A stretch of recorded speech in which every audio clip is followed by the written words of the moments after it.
खुशियों का सखी है, उस्मान गनी है। बिस्मिल्लाहिर्रहमानिर्रहीम। मोहम्मद बिन अबू बकर सिद्दीक़ रज़ियल्लाहु ताला अन्हु का हज़रत उस्मान गनी रज़ियल्लाहु ताला अन्हु की शहादत से कितना ताल्लुक़ है और क्या हकीकत है, क्या फ़साद है, क्या इस बारे में झूठ बर्पा किया जा रहा है। पहली बात तो आप यह समझें कि मोहम्मद बिन अबू बकर सिगारे सहाबा में से हैं। हज़रत अबू बकर सिद्दीक़ की वफ़ात के बाद आपकी वालदा का निकाह बिनते आमीस का हज़रत अली रज़ियल्लाहु ताला अन्हु से हुआ, यानी कि आपने जो परवरिश पाई वो हज़रत अली रज़ियल्लाहु ताला अन्हु से पाई है। दूसरी बात ये कि मोहम्मद बिन अबू बकर ने एक मरतबा, जो तारीख़ की मुस्तनद किताबों के अंदर बात है वो ये है कि एक मरतबा मोहम्मद बिन अबू बकर ने हज़रत उस्मान गनी को धाड़ी से पकड़कर धाड़ी को काटना चाहा, तो हज़रत उस्मान गनी ने फरमाया कि ए मेरे भतीजे, अगर तुम ये अमल अपने अब्बा के सामने करते तो तुम्हारे अब्बा इस अमल को नापसंद फरमाते। तो ये सुनकर वो शर्मिंदा हुए और वहाँ से चले गए। फिर एक मरतबा दोबारा मोहम्मद बिन अबू बकर हज़रत उस्मान गनी रज़ियल्लाहु ताला अन्हु के घर में दाखिल हुए और बलवाइयों के साथ मिलकर इनको शहीद करना चाहा। तो फिर दोबारा हज़रत उस्मान गनी ने यह फरमाया, ए मेरे भतीजे, ये जो तुम कर रहे हो अगर तुम्हारे अब्बा देखते तो इस अमल को नापसंद फरमाते। आप देखें, आज 18 ज़िलहिज्जा यौम शहादत हज़रत उस्मान गनी रज़ियल्लाहु ताला अन्हु है। अब इधर एक जो बहुत बड़ा कारनामा किया जाता है, फसाद किया जाता है, मन गढ़ंत बात पिलाई जाती है राफ़िज़ियों की तरफ से, वो ये है कि वो आज के दिन ईद गदीर मनाते हैं। वो इस लिहाज से बनाते हैं और ईद गदीर जो मनाते हैं वो मन कुन्त मौला फ़हादा अली बिन मौला वाली हदीस को सामने रखकर कहते हैं कि हमें इस हदीस से खुशी है कि इस हदीस से हज़रत अली को खिलाफत मिली है। अब आप देखें, खिलाफत मिलना तो इस हदीस के अंदर दूर दूर तक कहीं जिक्र ही नहीं है, लेकिन ये इस हदीस को सामने रखकर हज़रत उस्मान गनी की शहादत पर ये खुशी का दिन मनाते हैं। कौन उस्मान गनी? वो उस्मान के जिसके निकाह में अल्लाह के नबी ने अपनी 2 बेटियां दी, वो उस्मान गनी के जिसको लक़ब ज़ुन्नूरैन मिला। अब देखें, आप तारीख़ की किताबों के अंदर, आप तारीख़ की किताबों का मुताला करें।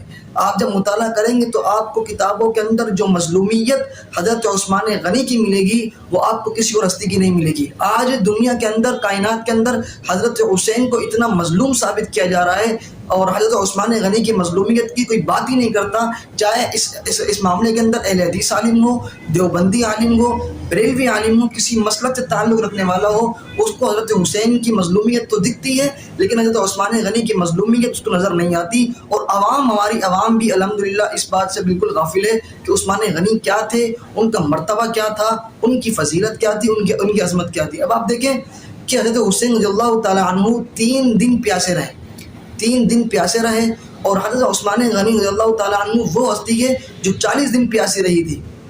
अब आप देखें कि उस्मान गनी जब शहीद होते हैं तो इनको उसी दिन ख्वाब दिखता है। ख्वाब में क्या देखते हैं कि अल्लाह के नबी मदीने की गली में खड़े हुए हैं। मदीने की गली में जब खड़े हुए हैं तो इन्होंने ख्वाब देखा, तो उस ख्वाब की ताबीर हज़रत अब्बास तो करते हैं। हज़रत अब्बास फरमाते हैं कि मैं उस दिन हज़रत उस्मान गनी के पास गया तो उनको देखा कि उनकी आंखों में आंसू थे और लबों पे मुस्कुराहट थी। मैंने पूछा क्या माजरा है, क्या हुआ है? फरमाने लगे कि अभी मैंने ख्वाब देखा है कि इस गली के अंदर मोहम्मद रसूलुल्लाह थे, साथ में अबू बकर थे, उमर थे, उमर इस्तिकबाल के लिए खड़े हुए थे। बोला माजरा क्या, मामला क्या था?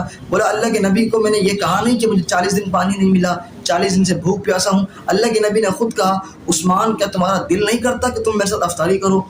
उस्मान ने कहा अल्लाह के नबी क्यों दिल नहीं करता? तो उन्होंने कहा उस्मान तुम्हारे लिए खुशखबरी हो कि आज अफ्तारी तुम मेरे साथ करोगे। ये अल्लाह के नबी खुशखबरी दे रहे हैं, किसको दे रहे हैं? हज़रत उस्मान को कि आज अफ्तारी तुम मेरे साथ करोगे। तो उसी दिन मगरिब से पहले हज़रत उस्मान गनी को शहीद कर दिया जाता है। जब उस्मान गनी को शहीद कर दिया गया मगरिब से पहले, तो अफ्तारी कहाँ कर रहे हैं? हज़रत उस्मान गनी मोहम्मद रसूलुल्लाह के साथ। अब आप देखें कि वो उस्मान गनी के एक मरतबा रसूलुल्लाह बैठे हुए हैं, हज़रत आयशा बैठी हुई हैं, हज़रत अबू बकर सिद्दीक़ रज़ियल्लाहु ताला अन्हु, हज़रत उमर फारूक रज़ियल्लाहु अन्हु। एक मरतबा अबू बकर आए, अल्लाह के नबी जिस तरह बैठे हुए थे इस तरह बैठे रहे। उमर आए, जिस तरह बैठे हुए थे इस तरह बैठे रहे। उस्मान जब आने लगे तो फरमाया ठहर जाओ। हज़रत आयशा ये माजरा देख रही हैं, ये जो हो रहा है, एक को नहीं रोका, दूसरे को नहीं रोका, तीसरे को रोका, ये सारा मंजर आयशा रज़ियल्लाहु ताला अन्हा देख रही हैं। जब उस्मान की बारी आई, कहा ठहर जाओ। उस्मान आने लगे तो अल्लाह के नबी जरा सीधे होके बैठ गए। तो जब उस्मान गए, हज़रत आयशा ने फरमाया अल्लाह के नबी आप दामाद और ससुर के अंदर फ़र्क करने लगे हो? कहा नहीं, ऐसी बात नहीं है। आप देखती नहीं हो कि उस्मान तो वो है कि जिससे आसमान के फरिश्ते भी हया करें तो मुझ जैसा मोहम्मद रसूलुल्लाह हया क्यों ना करें। یہ ہستی تھی عثمان غنی کی، یہ فضل عثمان غنی کو ملی تھی، یہ عظمت ملی تھی، یہ عزت ملی تھی، یہ مرتبہ ملا تھا۔ قرآن پاک جیسی کتاب اللہ جیسا کلام اللہ کو جمع کرنے والا شخصیت بھی حضرت عثمان غنی تھی، لیکن آج ہمیں اس چیز سے بالکل غافل کر دیا گیا ہے۔ آج سنی مسلمان بے ہوش ہو کر بالکل سوئے پڑے ہوئے ہیں، انہیں عثمان کی نہ مظلومیت کا پتہ ہے، نہ انہیں عثمان کی عزت و عظمت کا پتہ ہے۔ میرے بھائیوں، یہ آپ کو شیعت جو ہے ایک کھڈے کی طرف لے کر جا رہی ہے، شیعت آپ کو ایک گمراہ راستے کی طرف لے کر جا رہی ہے۔